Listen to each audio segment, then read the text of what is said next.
इसमें आज हम लोग को पढ़ना है इसका कि जो कोई भी रेडिएशन जो होता है, इलेक्ट्रोमैग्नेटिक रेडिएशन जो है, कोई भी सब्सटेंस है या फिर कोई भी ऑब्जेक्ट है, उसमें ड्यूअल नेचर होता है। ठीक है, पहले जो है वो क्या माना जाता था कि इलेक्ट्रोमैग्नेटिक रेडिएशन जो है उसमें केवल वेव नेचर होता है। लाइट के केवल वेव नेचर के बारे में लोगों को पता था कि लाइट में जो है वो केवल वेव नेचर होता है। Light is an electromagnetic radiation. ठीक है, तो उसमें जो कि वेव के फॉर्म में ट्रेवल करता है, तो उसके वेव नेचर के बारे में पता था, जिसको लेके हम लोग जानते भी हैं उसका फ्रीक्वेंसी निकलता है, उसका वेवलेंथ वगैरह निकलता है। तो लाइट के वेव नेचर के बारे में पता था, लेकिन लाइट के पार्टिकल नेचर के बारे में जो है वो पहले पता नहीं था। लेकिन फ्यूचर में बहुत ऐसा एक्सपेरिमेंट्स हुआ जो कि कंफर्म किया कि light has got both wave nature as well as particle nature. Particle nature कहने का ये मतलब हुआ कि लाइट भी छोटे छोटे पार्टिकल से मिलकर बना हुआ है। तो उसके पहले जो है केवल लाइट के वेव नेचर को कंसीडर किया जाता था कि लाइट जो है एक वेव के फॉर्म में ट्रेवल करने वाला एक इलेक्ट्रोमैग्नेटिक रेडिएशन है, ये माना जाता था। जिसके लिए एक फॉर्मूला भी दिया जाता है, C is equal to nu lambda. C जो है वो velocity of speed of light है, न्यू जो है वो फ्रीक्वेंसी है, और लैम्डा जो है वेवलेंथ है। तो C is equal to nu, nu frequency, lambda wavelength. तो ये वैल्यू जो है वो दिया गया था। तो ये वैल्यू जो है वो दिया गया है, ये वेव नेचर से दिया गया है। ठीक है, इलेक्ट्रोमैग्नेटिक रेडिएशन का जो वेव नेचर होता है उसको ध्यान में रखते हुए ये फॉर्मूला जो है वो दिया गया था। लेकिन लाइट में पार्टिकल नेचर भी है, ये फ्यूचर में ऐसा कुछ कुछ एक्सपेरिमेंट्स हुआ था, उसको लेकर जो है ये बाद में कंफर्म किया गया कि लाइट में पार्टिकल नेचर भी होता है। जैसे photo electric effect.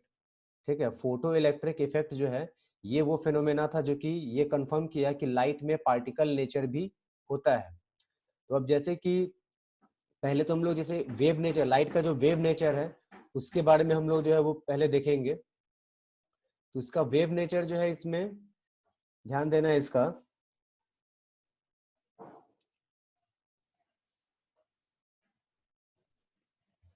Wave nature से रिलेटेड जो है वो Maxwell theory of electromagnetic radiation.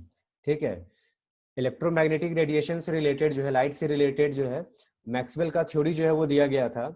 इसमें क्या है, all the hot object such as filament of electric bulb, heating rod, burning candle emit energy in the form of radiation. कोई भी hot object होता है, चाहे वो इलेक्ट्रिक बल्ब का फिलामेंट हो, हीटिंग रड हो,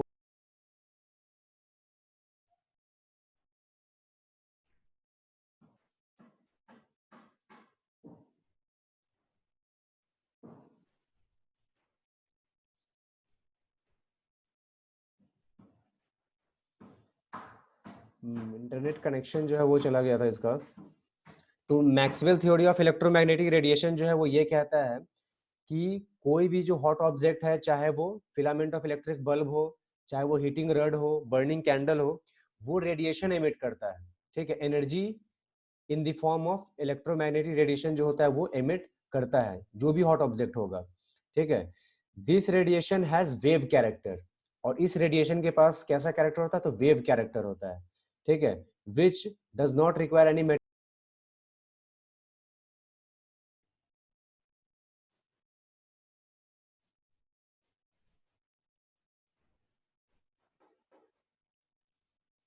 हाँ, तो इसमें हम लोग यही देख रहे थे इसका कि मैक्सवेल का जो थ्योरी है इलेक्ट्रोमैग्नेटिक रेडिएशन का, तो इसके हिसाब से जो भी हॉट ऑब्जेक्ट्स होगा वो एनर्जी एमिट करता है, एनर्जी जो होता है वो रिलीज करता है रेडिएशन के फॉर्म में। ठीक है, जिसको हम लोग इलेक्ट्रोमैग्नेटिक रेडिएशन बोलते हैं। और इस इलेक्ट्रोमैग्नेटिक रेडिएशन में वेव कैरेक्टर होता है, वेव कैरेक्टर। ठीक है, जिसको कि किसी मीडियम की जरूरत नहीं होती है ट्रैवल करने के लिए, इसीलिए इसको बोला जाता है नॉन मैकेनिकल वेव, जो कि हम देख सकते हैं। तो this radiation has wave character which does not require any material medium to travel, so these waves are called non mechanical wave। ठीक है, फिर इसके बाद जो है इस रेडिएशन, इलेक्ट्रोमैग्नेटिक रेडिएशन में जो होता है वो दो कंपोनेंट होता है, नाम में ही छुपा हुआ है इलेक्ट्रोमैग्नेटिक रेडिएशन। तो इलेक्ट्रिक फील्ड का कंपोनेंट होता है और एक मैग्नेटिक फील्ड का कंपोनेंट होता है, और ये दोनों कंपोनेंट जो होता है एक दूसरे के परपेंडिकुलर होता है। तो वेव जिस डायरेक्शन में प्रोपेगेट करता है, इलेक्ट्रोमैग्नेटिक रेडिएशन जो होता है इन द फॉर्म ऑफ वेव, जिस डायरेक्शन में प्रोपेगेट करता है उसके परपेंडिकुलर डायरेक्शन में जो होता है ये इलेक्ट्रिक फील्ड और मैग्नेटिक फील्ड का कंपोनेंट होता है। तो इसीलिए हम लोग जानते हैं कि लाइट वेव को जो है उसको हम लोग ट्रांसवर्स वेव के नाम से भी जानते हैं। ट्रांसवर्स वेव वैसा वेव होता है जिसमें पार्टिकल का जो वाइब्रेशन होता है वो वेव के प्रोपेगेशन के परपेंडिकुलर होता है। वेव ऐसे जा रहा है तो पार्टिकल का वाइब्रेशन ऐसे होगा, ठीक है, उसके परपेंडिकुलर। तो इसमें जो पार्टिकल्स का जो भी वाइब्रेशन होगा तो उसमें इलेक्ट्रिक फील्ड, मैग्नेटिक फील्ड का कंपोनेंट, वेव जो है ये आपस में परपेंडिकुलर होता है। तो वही the radiation has two components, electric field and magnetic field, which are both perpendicular to each other।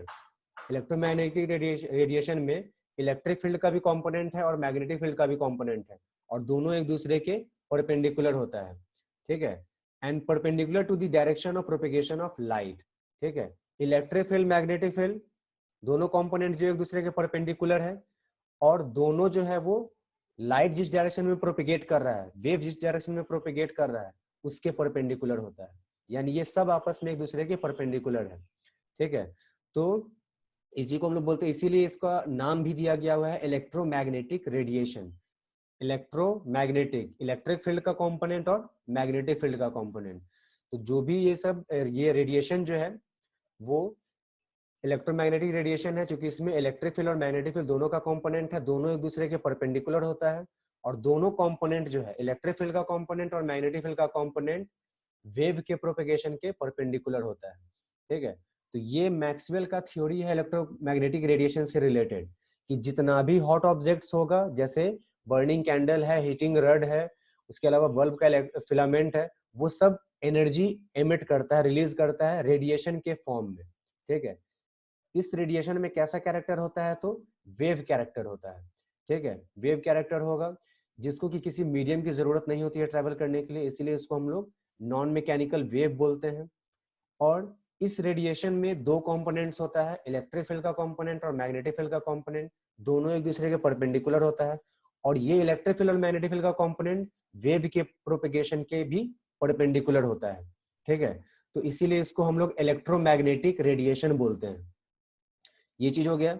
और इससे रिलेटेड फॉर्मूला भी है C is equal to nu lambda. C जो है वो स्पीड ऑफ लाइट है, जो कि 3 × 10⁸ लिया जाता है वैक्यूम में। न्यू जो है वो फ्रीक्वेंसी है और लैम्डा जो है वो वेवलेंथ है, ठीक है। तो ये तो मैक्सवेल का थ्योरी जो है वो दिया गया था, ठीक है, लाइट के वेव नेचर के हिसाब से।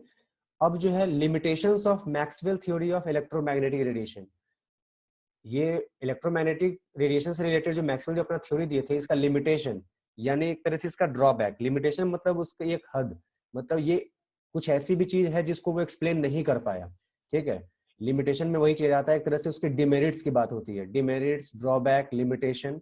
तो लिमिटेशन क्या था, तो ये जो इसका मैक्सवेल थ्योरी का जो था, इसका इलेक्ट्रोमैग्नेटिक रेडिएशन का, वो कुछ ऐसा फिनोमेना था जो कि उसको एक्सप्लेन नहीं कर पाया था, जिसमें फोटो इलेक्ट्रिक इफेक्ट आता है, ठीक है।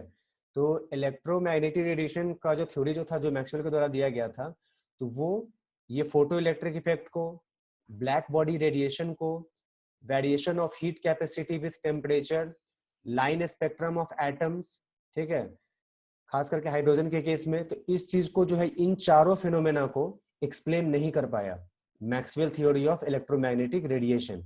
तो Maxwell theory of electromagnetic radiation का लिमिटेशन यही है कि वो इन सारे फिनोमेना को एक्सप्लेन नहीं कर पाया। फोटो इलेक्ट्रिक इफेक्ट है, ब्लैक बॉडी रेडिएशन है, variation of heat capacity with temperature है, लाइन स्पेक्ट्रम ऑफ एटम है, ये सब हम लोग को आगे पढ़ना है। ये इन सारे फिनोमेना को एक्सप्लेन नहीं कर पाया मैक्सवेल थ्योरी। तो इसी से ये पता चला कि इसका मतलब है कि लाइट में केवल वेव नेचर ही नहीं हो सकता है, कुछ ना कुछ और भी उसमें नेचर होगा, ठीक है। तो मैक्सवेल का थ्योरी जो लाया गया था वो लाइट के वेव नेचर को कंसीडर करके, इलेक्ट्रोमैग्नेटिक रेडिएशन जो है उसके वेव नेचर को कंसीडर करते हुए। तो वेव नेचर को कंसीडर जब हम कर रहे हैं तो इन सारे फिनोमेना को हम लोग एक्सप्लेन नहीं कर पा रहे हैं। तो इसीलिए जो है फिर आगे चल के कुछ ऐसा एक्सपेरिमेंट्स हुआ जिससे कि ये कंफर्मेशन मिला कि लाइट में वेव नेचर के साथ साथ पार्टिकल नेचर भी है, जिसमें हम लोगों को इसके ये कंफर्म किया था फोटो इलेक्ट्रिक इफेक्ट। तो अब इसके बाद जो है, सबसे पहले बात है ये जो ब्लैक बॉडी रेडिएशन है वो क्या होता है, ठीक है। तो ब्लैक बॉडी क्या होता है, ideal body which emits and absorbs radiations of all frequencies, मतलब एक ऐसा आइडियल बॉडी जो कि एमिट भी करता है और एब्जॉर्ब भी करता है रेडिएशन को, हर एक फ्रीक्वेंसी का, किसी भी फ्रीक्वेंसी का रेडिएशन हो। रेडिएशन जो होता है उसकी frequency c is equal to nu lambda, ठीक है, तो वहाँ पे न्यू फ्रीक्वेंसी है, तो लाइट के में कोई ना कोई फ्रीक्वेंसी होगी ही, कुछ ना कुछ वेवलेंथ जरूर होगा। तो वैसा आइडियल बॉडी जो कि हर एक फ्रीक्वेंसी ऑफ लाइट को एब्जॉर्ब भी कर सकता है और एमिट भी कर सकता है, ठीक है, तो उसको हम लोग बोलते हैं ब्लैक बॉडी बोलते हैं। और जो रेडिएशन एमिट वो करता है उसको हम लोग ब्लैक बॉडी रेडिएशन बोलते हैं, ठीक है, ये चीज होता है। तो वैसा आइडियल बॉडी जो कि हर एक फ्रीक्वेंसी ऑफ लाइट को एब्जॉर्ब भी कर सकता है, एमिट भी कर सकता है, ऐसे आइडियल बॉडी को बोला जाता है ब्लैक बॉडी। और जो रेडिएशन वो एमिट करता है उसको हम लोग बोलते हैं ब्लैक बॉडी रेडिएशन, ठीक है, तो ये होता है ब्लैक बॉडी रेडिएशन। और जो रेडिएशन जो एमिट वो करता है तो वो पैकेट ऑफ एनर्जी के रूप में करता है, पैकेट ऑफ एनर्जी, और उस पैकेट ऑफ एनर्जी का फॉर्मूला होता है E is equal to H nu, ठीक है, उसमें जो पैकेट ऑफ एनर्जी के रूप में जो एनर्जी जो एमिट होता है उसको हम लोग बोलते हैं, ये E इज, उसका फॉर्मूला होता है E is equal to H nu, ठीक है। H वहां पे क्या है, प्लैंक्स कांस्टेंट, H जो है वो प्लैंक्स कांस्टेंट है, और न्यू क्या है, फ्रीक्वेंसी। यानी जो भी ऑब्जेक्ट जो है वो रेडिएशन एमिट करेगा या फिर एब्जॉर्ब करेगा तो पैकेट ऑफ एनर्जी के रूप में वो करता है, पैकेट ऑफ एनर्जी है वो, और वो पैकेट ऑफ एनर्जी कहलाता है क्या है, फोटोन। और इसी फोटोन से मिलकर बना हुआ है लाइट, ठीक है, लाइट इन्हीं छोटे छोटे फोटोन से मिलकर बना हुआ है। फोटोन एक न्यूट्रल पार्टिकल होता है, ठीक है, तो लाइट जिन पार्टिकल से मिलकर बना हुआ है उसको कहा जाता है फोटोन्स कहा जाता है, ठीक है, तो वो चीज हो जाता है। तो इस तरह से जो भी ऑब्जेक्ट है वो रेडिएशन एमिट कर रहा है या फिर रिलीज कर रहा है वो एक पैकेट ऑफ एनर्जी के रूप में करता है। वो पैकेट ऑफ एनर्जी क्या है, तो फोटोन है, ठीक है, और पैकेट ऑफ एनर्जी जो है वो फोटोन है, और उसकी एनर्जी क्या होती है, तो E is equal to H nu, जहाँ पे H क्या है, प्लैंक्स कांस्टेंट है, न्यू क्या है, फ्रीक्वेंसी है, ठीक है। यानी किसी भी लाइट की एनर्जी क्या होगी वो डिपेंड करता है उसके फ्रीक्वेंसी पे। H प्लैंक्स कांस्टेंट है तो उसकी वैल्यू क्या होती है, तो 6.626 into 10 to the power -34 joule second, ये H की वैल्यू है, ठीक है, प्लैंक्स कांस्टेंट की वैल्यू जो है वो 6.626 into 10 to the power -34 joule second, ठीक है, ये होता है। तो इस तरह से जो है इसका E is equal to H nu का ये वैल्यू है, ठीक है। तो इसमें जैसे कि हम लोग इसका हर एक ऑब्जेक्ट जो है जो रेडिएशन जो एमिट वो कर रहा है या फिर एब्जॉर्ब कर रहा है वो एक पैकेट ऑफ एनर्जी के रूप में करता है, पैकेट ऑफ, छोटा छोटा पैकेट ऑफ एनर्जी के रूप में करता है। और वो पैकेट ऑफ एनर्जी एक्चुअली है क्या, तो फोटोन है, ठीक है, फोटोन है वो। तो और हर एक फोटोन की एनर्जी क्या होती है, तो E is equal to H nu, ठीक है, E is equal to H nu, जहाँ पे H प्लैंक्स कांस्टेंट है, ठीक है, प्लैंक जो नाम है, ठीक है, साइंटिस्ट का नाम है, तो प्लैंक्स कांस्टेंट है वो, जिसकी वैल्यू क्या है 6.626 into 10 to the power -34 joule second, ठीक है, जूल सेकेंड होता है, और न्यू वहां पे फ्रीक्वेंसी है। तो इस तरह से जो है इसमें ये चीज आ जाता है, तो वो वहां पे E is equal to H nu आ जाएगा। अब उसके बाद जो है, अब इसी के हिसाब से हमको, तो ये बात हो गई फोटोन की बात। तो लाइट जो है, इलेक्ट्रोमैग्नेटिक रेडिएशन जो है वो इन्हीं फोटोन्स से, न्यूट्रल पार्टिकल से मिलकर बना हुआ है, जिससे रिलेटेड हम फिनोमेना आगे हम लोग को डिस्कस करना है, और वो है फोटो इलेक्ट्रिक इफेक्ट है, ठीक है, बहुत इंपॉर्टेंट टॉपिक है ये। इससे रिलेटेड चैप्टर भी है 12th में तुम्हारा, dual nature of radiation, 4-5 marks का वो चैप्टर है, तो ये अच्छे से समझ में आना चाहिए, ठीक है। तो फोटो इलेक्ट्रिक इफेक्ट होता क्या है पहले वो समझते हैं। जैसे कि कुछ ऐसा मेटल्स होता है, जैसे कि पोटेशियम है, सीजियम है, रुबिडियम है, कुछ ऐसा मेटल्स होता है जिसके सरफेस पे, जैसे एक मेटल है, इसके सरफेस पे जब हम लाइट को जब हम स्ट्राइक करते हैं, इंसिडेंट करते हैं, तो क्या ऑब्जर्व किया जाता है कि उसमें से इलेक्ट्रॉन्स जो होता है वो इजेक्ट होता है, इलेक्ट्रॉन्स उसमें से निकलता है, ठीक है। तो इस फिनोमेना को बोला जाता है फोटो इलेक्ट्रिक इफेक्ट। ये हर्ट्ज, हर्ट्ज के बारे में हम जानते हैं, फ्रीक्वेंसी की ऐसा यूनिट जो है वो हर्ट्ज है, ठीक है, हर्ट्ज साइंटिस्ट के नाम पे है। तो हर्ट्ज ही ये एक्सपेरिमेंट किए थे जिसमें कि एक ऐसा सिस्टम जो है वो लिए थे जिसमें कि क्या किए, एक मेटल लिए, ठीक है, जैसे पोटेशियम रुबिडियम का मेटल जो है वो लिए, और उस पर क्या किए कि लाइट से उस पर इंसिडेंट करवाए, ठीक है। लाइट जब उस पर इंसिडेंट किया तो फिर उसके बाद वो ऑब्जर्व क्या किए कि उसमें से इलेक्ट्रॉन्स जो है वो निकल रहा है, ठीक है, इलेक्ट्रॉन्स निकल रहा है। इलेक्ट्रॉन्स के निकलने का वो कैसे कंफर्मेशन किए, तो उसको सर्किट से जोड़े हुए थे जिससे वो देखे कि उसमें एमीटर में रीडिंग आ रहा है, तो इसके हिसाब से वो बताए कि इसका मतलब है उसमें से इलेक्ट्रॉन्स निकल रहा है। इसी फिनोमेना को वो नाम दिए फोटो इलेक्ट्रिक इफेक्ट। फोटो मतलब लाइट, और इलेक्ट्रिक इफेक्ट मतलब उसमें से इलेक्ट्रॉन्स निकल रहा है, इसीलिए उसको नाम दिया गया फोटो इलेक्ट्रिक इफेक्ट। और उसमें से जो इलेक्ट्रॉन्स जो निकल रहा है उसको नाम दिया गया फोटो इलेक्ट्रॉन्स का, ठीक है। तो फिनोमेना क्या था, एक्सपेरिमेंट उनका क्या था कि ऐसे मेटल लिए, उस पे लाइट से इंसिडेंट करवाए, ठीक है, उस लाइट के पास प्रॉपर एनर्जी थी, उस लाइट से उसको इंसिडेंट करवाए, तो ऑब्जर्व किए कि उसमें से इलेक्ट्रॉन्स इजेक्ट हो रहा है, इलेक्ट्रॉन्स निकल रहा है, ठीक है, जिसको कि वो अपना एक सर्किट से जोड़े थे, तो एमीटर में रीडिंग भी आया, तो इससे कंफर्म किए कि इलेक्ट्रॉन्स इजेक्ट हो रहा है, ठीक है। और उन इलेक्ट्रॉन्स का वो नाम दिए फोटो इलेक्ट्रॉन्स, और इस फिनोमेना का नाम दिए फोटो इलेक्ट्रिक इफेक्ट, ठीक है। तो वही होता है फोटो इलेक्ट्रिक इफेक्ट का मतलब when light of sufficient energy, ठीक है, मतलब उस लाइट के पास सफिशिएंट एनर्जी होनी भी चाहिए। तो when light of sufficient energy strikes a metal surface, किसी मेटल सरफेस पर जब वो स्ट्राइक करता है, ठीक है, जैसे कि पोटेशियम है, रुबिडियम है, सीजियम है, then electrons are ejected from the surface, तो उस मेटल के सरफेस से इलेक्ट्रॉन्स इजेक्ट होता है, निकलता है। इसी फिनोमेना को बोला जाता है फोटो इलेक्ट्रिक इफेक्ट, ठीक है, या फोटो इलेक्ट्रिक एमिशन। और इलेक्ट्रॉन्स जो उसमें से निकल रहा है उसको बोला जाता है फोटो इलेक्ट्रॉन्स बोला जाता है, ठीक है। तो यही फिनोमेना ये कंफर्म कर दिया लाइट के पार्टिकल नेचर को, ठीक है, क्योंकि जब इलेक्ट्रॉन खुद एक पार्टिकल है, fundamental particle of an atom, तो पार्टिकल जो है, पार्टिकल को एक पार्टिकल ही निकाल सकता है।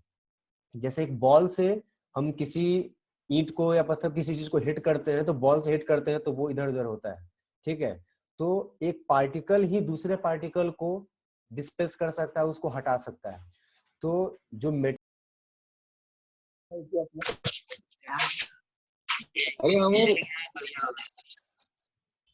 यही फोटो इलेक्ट्रिक इफेक्ट जो है वो कंफर्म किया था लाइट के पार्टिकल नेचर को, ठीक है। तो इसी चीज का ये चीज हम यहाँ से कंफर्मेशन मिला कि जो फोटो इलेक्ट्रिक इफेक्ट वाला जो फिनोमेना जो है लाइट के पार्टिकल नेचर को कंफर्म कर दिया कि लाइट भी पार्टिकल से मिलकर बना हुआ है।